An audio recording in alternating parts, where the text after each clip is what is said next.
আজ থেকে 5252 বছর আগে মথুরায় কংসের কারাগারে এক বিস্ময় শিশুর জন্ম হয়, যার দেখার পথেই চলছে আধুনিক বিশ্ব। জীবনে কিভাবে চলতে হবে তার দিক নির্দেশনা তিনি হাজার বছর আগেই দিয়ে রেখেছেন, যার কোনো বিকল্প এখনও আবিষ্কার করা যায়নি। যুদ্ধের ময়দানে প্রবল সংঘর্ষের মধ্যে তিনি দেখিয়েছেন জীবনের মার্গদর্শন। পৃথিবী পেয়েছে গীতার মতো পবিত্র গ্রন্থ, যার মধ্যে রয়েছে জীবনের ছোট ছোট পদক্ষেপ থেকে শুরু করে ঈশ্বর লাভের চূড়ান্ত পদ্ধতিও। তাকে এক কথায় ব্যাখ্যা করা অসম্ভব। সারা বিশ্বে তিনি পরিচিত হয়েছেন পরমেশ্বর ভগবান রূপে। তবে তিনি কি জন্ম থেকেই পরমেশ্বর ছিলেন, নাকি তার কর্মকাণ্ড ও জীবন দর্শন তাকে করে তুলেছে পরমেশ্বর ভগবান শ্রীকৃষ্ণ? জীবনে আমাদের সুখ দুঃখ থাকবেই। যার জন্ম হয়েছে কারাগারে, মৃত্যু যেন জন্ম থেকে হাতছানি দেয় তার নিজের দিকে। জন্মের দিনই যার নিজের মায়ের কাছ থেকে দূরে সরে যেতে হয়, সেই পরমেশ্বরের জীবনী থেকেই যেন আমরা দেখতে পাই জীবনের দুঃখ কষ্ট আসবেই।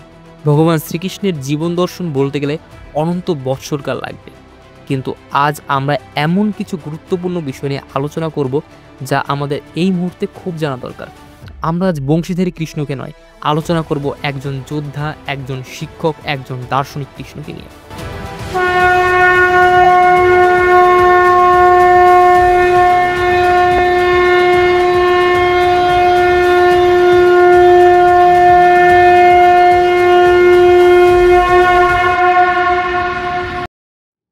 আমাদের জীবনে একটা বড় সমস্যা, আমরা কর্ম করতেই চাই না। আমরা নিজেদের কর্মের অনীহার জন্য বারবার ব্যর্থ হই, আর দোষ দিই নিজের ভাগ্যের উপর। আপনি ভাবতে পারেন, আমাদের বিশ্বে সফল লোকেদের সংখ্যা এত কম কেন, আর খুব কম লোকই কেন তাদের লক্ষ্যে পৌঁছাতে পারে? এর সব থেকে বড় সমস্যা হলো কাজে নামার আগেই ফলাফল সম্বন্ধে অতিরিক্ত চিন্তা করা। এসব বিষয়ে চিন্তা করতে করতেই দেখা যায় কর্মের নামাই হলো না, আর সফলতা তো এখানে দূরেরই কথা। এজন্য ভগবান শ্রীকৃষ্ণ বলেছেন, কর্মণ্যে বাধিকারস্তে মা ফলেষু কদাচন, অর্থাৎ কর্মেই তোমার অধিকার, ফলে নয়। কর্মফলের আশা ত্যাগ করে কর্ম করতে হবে। এই একই বিষয়কে কেন্দ্র করে স্বামী বিবেকানন্দ বলেছেন, তুমি যদি কোনো মহৎ কার্য বা শুভ কার্য করতে চাও, তবে ফলাফলের চিন্তা করে উদ্বিগ্ন হও না। বর্তমান সমাজ, এমনকি পৃথিবীতে যে কোনো ধরনের সমস্যার কারণ হচ্ছে কাম, ক্রোধ, লোভ।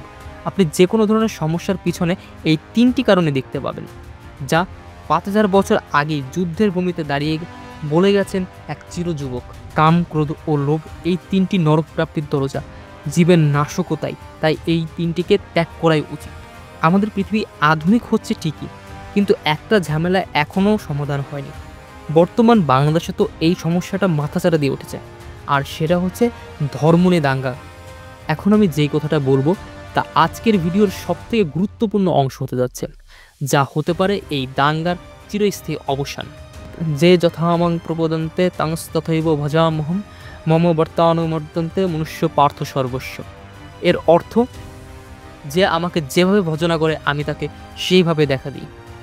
যার আলোকে আধুনিকতার সবচেয়ে উচ্চ মার্গের সাধক ঠাকুর শ্রী রামকৃষ্ণ পরমহংসদেব বলেছেন, যত মত তত পথ, অর্থাৎ পথ ভিন্ন হলেও গন্তব্য আমাদের সবার একই। এই একটি বাণী বিশ্বের হানাহানি রোধ করে দেওয়ার জন্য যথেষ্ট। আপনারা প্রত্যেকেই নিজের ভেতরে এই ভাব আনতে পারলেই দেখবেন সব কিছুই সম্ভব। পুরো দেশকে সবল রাখতে যুবকদের প্রয়োজন অপরিসীম। যুবকদের ভেতর উৎফুল্ল মনোভাব আনার জন্য ভগবান শ্রীকৃষ্ণের জীবনী ও গীতা পড়া অবশ্য কর্তব্য। গীতাকে ধর্মগ্রন্থের দিক থেকে নয়, বরং জীবন দর্শনের আদর্শ বই হিসাবে পড়া উচিত। গীতাকে পূজা করার জন্য নয়, আপনার জীবনকে সুন্দরভাবে গড়ে তোলার জন্য এটা লেখা হয়েছে। শুধু সহনশীল মনোভাব নয়, প্রয়োজনে প্রতিঘাত করতেও বলা হয়েছে। ক্লৈবং মাস্ম গম পার্থ নৈতত্তয়ু উপপদ্যতে। এই নাপুংসকতা তোমাকে শোভা দেয় না, অস্ত্র উঠাও আর যুদ্ধ করো। এখন আপনাদের মনে হতে পারে বিষয়টি ভগবান শ্রীকৃষ্ণ থেকে ঘুরে গীতায় কেন চলে গেল?